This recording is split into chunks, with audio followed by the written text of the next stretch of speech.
আসসালামু আলাইকুম। প্রিয় শিক্ষার্থীরা কেমন আছেন সবাই? আশা করি সবাই অনেক বেশি ভালো আছেন। তো আজকে খুবই গুরুত্বপূর্ণ একটা ভিডিও। এই ভিডিওতে আমরা আসলে অন কাইন্ড অফ সাজেশন দিব আপনাদের যে 10টা গুরুত্বপূর্ণ এমসিকিউ যেগুলো ভর্তি পরীক্ষাতে আসতে পারে সেরকম 10টা এমসিকিউ আমরা এই ভিডিওতে শেয়ার করব।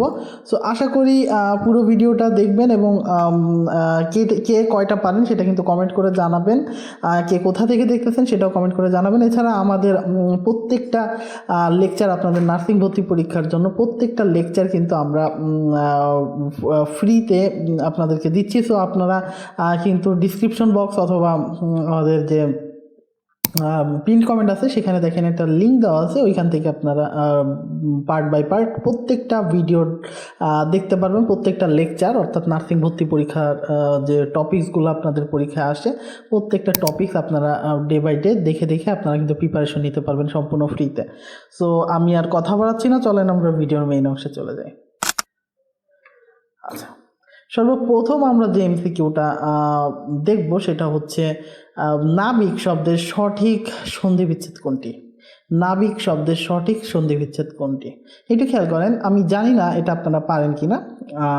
ম্যাক্সিমাম ক্ষেত্রে আমরা সন্ধি বিচ্ছেদ থেকে কিন্তু প্রশ্ন পাই। সো আমরা এখান থেকে মনে করেন আজকে যে 10টা আমরা সিলেক্ট করেছি তার মধ্যে দেখবেন নাবিক শব্দের সঠিক সন্ধি বিচ্ছেদ কিন্তু নৌ যোগ ইক।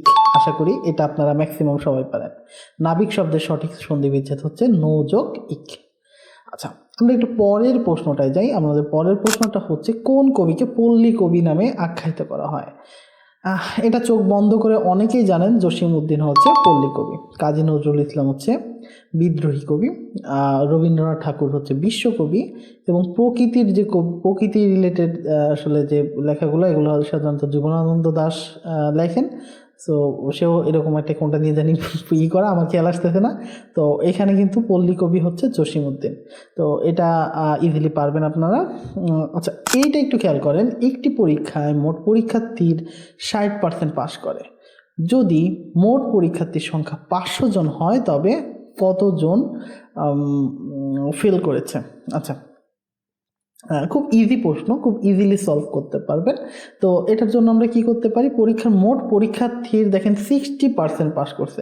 আপনি কিন্তু এটা চোখ বন্ধ করে মুখে মুখে করতে পারবেন, আপনার কোনো খাতা কলম কিচ্ছুই করা লাগবে না। 60% পাস করছেন, তার মানে 100 জনে 60 জন কিন্তু পাস করছে। তাহলে ফেল করছে কয়জন? কারণ আপনার এখানে ফেল চাইছে। তাহলে 100 জনে ফেল করছে কয়জন? 100 জনে ফেল করছে হচ্ছে 40 জন। তাহলে 500 জনে ফেল করবে কয়জন? সহজ হিসাব, 100 জনে 40 জন পাস করলে 500 জনে কয়জন ফেল করবে? 100 জনে যদি 40 জন ফেল করে তাহলে 500 জনে ফেল করবে হচ্ছে, তার সাথে আমরা জাস্ট 5 গুণ করে দেবো, তাহলে 4 5 20, 200 জন, তাই না? আমরা কিন্তু দেখেন খুব মুখে মুখে খুব ইজিলি অঙ্কগুলো করে ফেলতে পারি। এই ধরনের অঙ্কই কিন্তু আপনাদের পরীক্ষায় আসবে, খুব বেশি কঠিন অঙ্ক সাধারণত দেয় না। আচ্ছা, তারপরের প্রশ্নটায় আমরা যাই। একটি আয়তক্ষেত্রের দৈর্ঘ্য হচ্ছে 10 মিটার এবং প্রস্থ হচ্ছে 5 মিটার। তাহলে দৈর্ঘ্য 10 মিটার এবং প্রস্থ 5 মিটার হলে এর ক্ষেত্রফল কত? খুব ইজিলি আমরা জানি আয়তক্ষেত্রের ক্ষেত্রফলের সূত্র দৈর্ঘ্য গুণ প্রস্থ। তাহলে দৈর্ঘ্য আর প্রস্থ যদি আমরা গুণ করি তাহলে 5 10 50 50 বর্গ মিটার। খুব ইজিলি আমরা এই অঙ্কগুলো করতে পারি। এই ধরনের অঙ্ক কিন্তু আপনাদের ভর্তি পরীক্ষায় আসবে। সো আশা করি এটা বুঝতে পারছেন। আমরা পরের প্রশ্নটায় যাই। আচ্ছা, পরের প্রশ্নটা হচ্ছে বাংলাদেশের স্বাধীনতার ঘোষণা কখন দেওয়া হয়? আচ্ছা, এটা নিয়ে অনেকের কনফিউশন আছে, অনেকে দেখছি তো উল্টাপাল্টা অনেক কিছু বলেন, 7ই মার্চ 16ই ডিসেম্বর। তো এটা হবে হচ্ছে 26শে মার্চ 1971। আমি আবারও বলতেছি 26শে মার্চ রাতে রাতে হচ্ছে বঙ্গবন্ধু শেখ মুজিবুর রহমান তিনি হচ্ছে স্বাধীনতার ঘোষণাটা লিখেন এবং লেখার পর তিনি পাঠ করেন না। 26শে মার্চ ফার্স্ট প্রহরে হচ্ছে জিয়াউর রহমান, মেজর জিয়াউর রহমান তিনি হচ্ছেন এই স্বাধীনতার ঘোষণাপত্রটা পাঠ করেন। ঠিক আছে? তো স্বাধীনতার ঘোষণা হয় হচ্ছে 26শে মার্চ 1971 সালে। আচ্ছা, বাংলাদেশের জাতীয় সংসদের স্থপতি কে? এটা অনেকেই বাংলা নামগুলো দিয়ে খেয়াল করবেন, বাট এটা হচ্ছে লুই আই কান। এটা একটু মনে রাখবেন, বাংলাদেশের জাতীয় সংসদের স্থপতি হচ্ছে লুই আই কান। এর পরের প্রশ্নটাই আমরা যাই, সেটা হচ্ছে বিশ্ব স্বাস্থ্য দিবস অর্থাৎ আমাদের যে ওয়ার্ল্ড হেলথ ডে যেটা, এটা কিন্তু আপনাদের পরীক্ষায় আসতে পারে, যেহেতু নার্সিং ভর্তি পরীক্ষা রিলেটেড প্রশ্ন। সো এই ধরনের প্রশ্নগুলো আসে যে নার্স দিবস কবে, স্বাস্থ্য দিবস কবে, ঠিক আছে। তো ওয়ার্ল্ড হেলথ ডে প্রতি বছর কোন তারিখে পালিত হয়? এটা হচ্ছে 7ই এপ্রিল। একটু মনে রাখবেন, 7ই এপ্রিল মাসের 7 তারিখে বিশ্ব স্বাস্থ্য দিবস পালিত হয়। আচ্ছা, আমি চাইলে আরেকটু ডিটেলস আপনাদের প্রত্যেকটাই বোঝাই দিতে পারতাম, বাট আমরা আমাদের প্রত্যেকটা লেকচারে এই রিলেটেড যত ডিটেলস ক্লাস আমরা এটা করে দিছি। সো আপনারা সেটা দেখলে বুঝতে পারবেন। সো আমরা এই জন্য এটা ডিটেলস করে কিছু বলতেছি না। আচ্ছা, আমরা একটু পরের প্রশ্নটা দেখি। পরের প্রশ্নটা হচ্ছে মানব দেহের সবচেয়ে বড় অঙ্গ কোনটি? এই প্রশ্নটা খুব ইম্পর্টেন্ট। ইভেন এটা আমি গত বছর বলছিলাম যে অনেক ইম্পর্টেন্ট, গত বছর আসেনি, বাট এবছর কিন্তু এটা আসার সম্ভাবনা বেশি।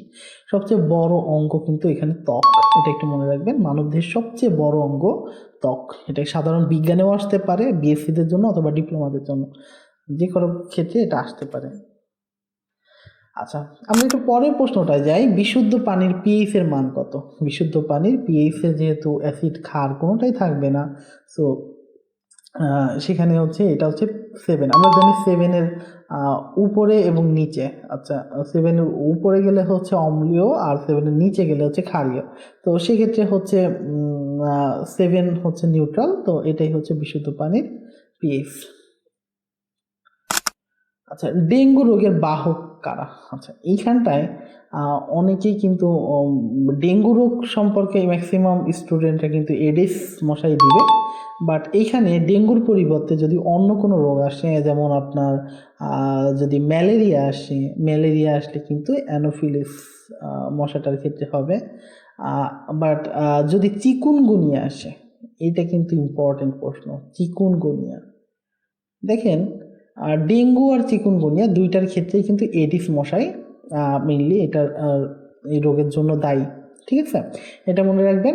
তো আশা করি 10টা এমসিকিউ কে কয়টা পারতেন, কে কয়টা পারছেন, বা আপনারা আগে দেখছেন কিনা প্রশ্নগুলো কমেন্ট করে জানাবেন। সো আমরা আশা করি পরে প্রত্যেক সপ্তাহে আমরা একটু সাজেশন দেওয়ার চেষ্টা করব, কারণ আপনাদের একটু ঝালাই করার দরকার আছে। সবগুলা মিলায়, অর্থাৎ বাংলা, ইংরেজি, সাধারণ জ্ঞান, এগুলো সব মিলায় হচ্ছে কেমন আপনারা পারেন, সেটার জন্য আমরা একটু যাচাই করার জন্য একটা ক্লাস রাখছি। তো আশা করি ভিডিওটা ভালো লেগেছে। যদি কোনো সমস্যা থাকে, কোনো প্রশ্ন যদি মনে করেন যে এটা সমস্যা আছে, সেটা কমেন্ট করে জানাতে পারেন। আশা করি ম্যাক্সিমাম কোশ্চেনই আপনারা পারবেন। সো কার কয়টা হইলো সেটা কমেন্ট করে জানাবেন। পরের কোনো ভিডিওতে দেখা হবে। চ্যানেলে কিন্তু নতুনবার হলে অবশ্যই সাবস্ক্রাইব করতে হবে। তো সাবস্ক্রাইব করে ফেলেন, ভিডিওটা লাইক দিয়ে দেন। পরের কোনো ভিডিওতে দেখা হবে। ততক্ষণ সবাই ভালো থাকেন, সুস্থ থাকেন। আল্লাহ হাফেজ সবাইকে।